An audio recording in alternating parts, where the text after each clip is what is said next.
இறையேசுவில் பிரியமான சகோதர சகோதரிகளே, நமது ஆண்டவர் இயேசு கிறிஸ்துவனுடைய திருப்பெயரால் உங்களுக்கும் உங்கள் குடும்பத்தில் இருக்கிற அனைவருக்கும் அன்பும் சமாதானமும் மகிழ்ச்சியும் உண்டாவதாக. அன்புமிக்கவர்களே, செப்டம்பர் மாதம் 17ஆம் தேதி தாயாம் திரு அவை புனித ராபர்ட் பெல்லாமின் என்று சொல்லப்படுகிற திருச்சபையினுடைய மறை வல்லுநருடைய நினைவு நாளைத்தான் கொண்டாடுகிறது. இவர் வாழ்ந்தது திருச்சபையினுடைய வரலாற்றில் 16வது நூற்றாண்டு. இவர் பிறந்தது மோந்தே புல்சியானோ என்று சொல்லப்படுகிற இடத்துல ஒரு மிகப்பெரிய பிரபுத்துவ குடும்பத்தில் பிறக்கிறார். கல்வியிலும் ஞானத்திலும் சிறந்து விளங்கிய இவர் அப்பொழுது இருந்த சேசு சபை குருக்களால் நடத்தப்பட்ட பள்ளியில் கல்வி பயின்று அதற்கு பிறகு ஒரு சேசு சபை துறவியாகவே மாற வேண்டும் என்று ஆசைப்பட்டு சேசு சபை துறவு மடத்தில் சேர்ந்து ஒரு சேசு சபை குருவாக திருநிலைப்படுத்தப்பட்டார் என்றும் இவருடைய வாழ்க்கையில் நம்ம பார்க்கிறோம். அன்புமிக்கவர்களே, இயல்பிலேயே அறிவுத்திறனும் புத்தி கூர்மையும் ஞானமும் நிறைந்தவராக இருந்த இவர் ரோம் நகரத்தில் இருந்த இன்றைக்கு அழைக்கப்படுகிற புனித கிரகோரியன் பல்கலைக்கழகத்தில் மாணவராக, பிறகு பேராசிரியராக, பின்னாட்களில் அந்த கிரகோரியன் பல்கலைக்கழகத்தினுடைய அதிபர் தந்தையாகவும் உயர்ந்தார் என்றும் இவருடைய வாழ்க்கையில் நம்ம பார்க்கிறோம். அன்புமிக்கவர்களே, திருச்சபையினுடைய பதவிகளில் கொஞ்சம் கொஞ்சமாக வளர்ந்து கடைசியில் ஆயர் கர்தினாலாக மாறுகிற அளவுக்கு இவர் திருத்தந்தையர்களுடைய மதிப்பை பெற்றிருந்தார். திருத்தந்தையினுடைய சிறப்பு தூதுவராக, அமைதியின் தூதுவராக பிரான்சு தேசத்திற்கு 2 முறை அனுப்பப்பட்டார் என்றும் இவருடைய வாழ்க்கையில் நம்ம வாசிக்கிறோம்.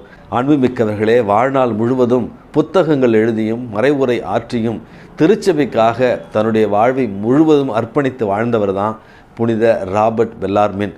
இவர் அடிக்கடி சொல்லுவார், அதிகாரம் முழுவதுமே இறைவனுடைய திருக்கரங்களிலிருந்து நமக்கு வருகிறது. ஆகவே அதிகாரத்தில் இருப்பவர்கள் அந்த அதிகாரத்தை இறைவனுடைய அதிமிக மகிமைக்காக மட்டுமே பயன்படுத்த வேண்டும். அதே நேரத்தில் மக்களின் நலனுக்காகவே அந்த அதிகாரங்கள் பயன்படுத்தப்பட வேண்டும் என்று அதிகாரத்திலும் பொறுப்பிலும் இருப்பவர்களை பார்த்து அடிக்கடி சொல்லுவாராம். இந்த புனிதருடைய பரிந்துரையால் நாமும் இந்த மண்ணுலகத்தில் அதிகாரத்தையும் பொறுப்பையும் பெற்றிருந்தால் இறைவனுடைய மகிமைக்காகவும் மக்களுடைய நலனுக்காகவும் பயன்படுத்த வேண்டிய ஒரு ஞானத்தை இறைவன் நமக்கு தர வேண்டுமாய் இன்றே மன்றாடி ஜெபிப்போம். இந்த செய்தியை கேட்டுக்கொண்டு இருக்கிற உறவுகள் நிறைய பேர் எனக்கு அடிக்கடி செய்திகள் அனுப்புவார்கள். ஃபாதர், நான் இப்படிப்பட்ட ஒரு நோய்வாய்ப்பட்டிருந்தேன், எனக்கு டாக்டர்கள் மருத்துவர்கள் எல்லாமே கைவிட்டு விட்டார்கள், இருந்தாலும் ஜெபத்தினுடைய வல்லமை, ஜெபத்தினுடைய வலிமை, என்னுடைய விசுவாசம் என்னை இன்றைக்கு உயிர்ப்பித்திருக்கிறது அப்படி என்று இந்த செய்தியை கேட்டுக்கொண்டிருக்கிற பலர் என்னிடத்தில் பேசியிருக்கிறார்கள். அவர்களுக்கு புரியும் நான் யாரை சொல்லுகிறேன் என்று. ஆம் அன்புமிக்கவர்களே, உண்மையாகவே நாம் ஜெபிக்கிற பொழுது, வல்லமையோடு இறைவனிடத்தில் ஜெபிக்கிற பொழுது, விசுவாசத்தோடு ஜெபிக்கிற பொழுது, தொடர்ந்து ஜெபிக்கிற பொழுது இறைவன் நமக்கு இறங்குவார், நம்மீது பரிவு கொள்வார், நமக்கு புது வாழ்வை தருவார் என்கிற அழகான செய்தியைத்தான் இன்றைய நற்செய்தி வாசகம் நமக்கு உணர்த்துகிறது. நயின் நகரத்திற்கு நமது ஆண்டவர் இயேசு செல்லுகிறார். கப்பர்நாகுமிலிருந்து நயின் நகரத்திற்கு செல்லுவதற்கு 1 நாள் பிடிக்கும் என்று சொல்லுகிறார்கள். இயேசு நயின் நகரத்திற்குள்ளே செல்லுகிற நேரத்தில் அங்கே இறந்தவர் ஒருவரை பாடையில் கொண்டு வருகிறார்கள். அந்த இறந்தவருடைய ஊர்வலத்தில் கைம்பெண் ஒருவர் தன்னுடைய மகனுக்காக அழுது புலம்பி கொண்டு வருகிறார். அந்த பெண்ணினுடைய கண்ணீரை கண்ட நமது ஆண்டவர் இயேசு கிறிஸ்து விவிலியத்தில் முதல் முறையாக அழாதீர் அப்படி என்று தன்னுடைய திருவாய் மலர்ந்து துன்பத்தில் இருக்கிற, இழப்பில் இருக்கிற, இறப்பை தாங்க முடியாமல் இருக்கிற அந்த பெண்ணை பார்த்து நமது ஆண்டவர் இயேசு கிறிஸ்து பரிவு கொண்டு அழாதீர் என்று சொன்னார் என்று இன்றைக்கு நற்செய்தி வாசகத்தில் நம்ம வாசிக்கிறோம். அன்புமிக்கவர்களே, அதற்கு பிறகு இறந்து போயிருந்த அந்த இளைஞரை அந்த கைம்பெண்ணிற்காக அவர் உயிரோடு எழுப்பி அந்த பெண்ணிடத்தில் ஒப்படைத்தார் என்றும் இன்றைக்கு நற்செய்தி வாசகத்தில் நம்ம வாசிக்கிறோம். அன்புமிக்கவர்களே, நமது ஆண்டவர் இயேசு கிறிஸ்து நமது மீட்பர், நமது இரட்சகர், நமது ஆண்டவர்.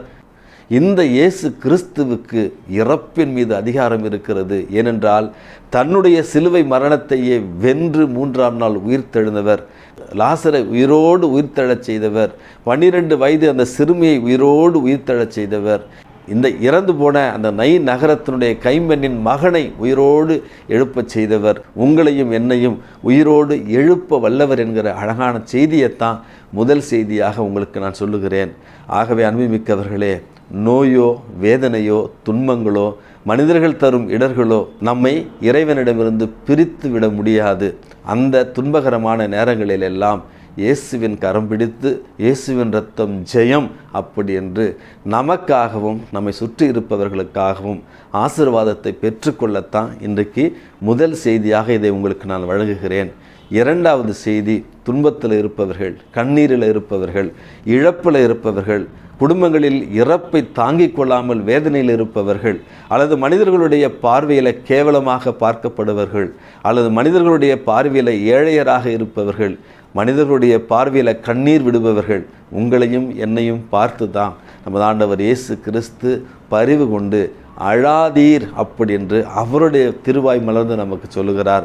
ஆகவே அன்புமிக்கவர்களே, ஆறுதலுக்காக மனிதர்களிடமிருந்து அன்பையோ இரக்கத்தையோ பரிவையோ கனிவையோ எதிர்பார்த்து காத்திருக்க வேண்டாம். மாறாக மாறாத தெய்வமாகிய நமது ஆண்டவர் இயேசு கிறிஸ்துவை உற்று நோக்குங்கள். அவர் உங்களையும் என்னையும் பார்த்து அழாதீர்கள் என்று தன்னுடைய திருவாய் மலர்ந்து நம்மை இன்றைக்கு ஆறுதல் படுத்துகிறார்.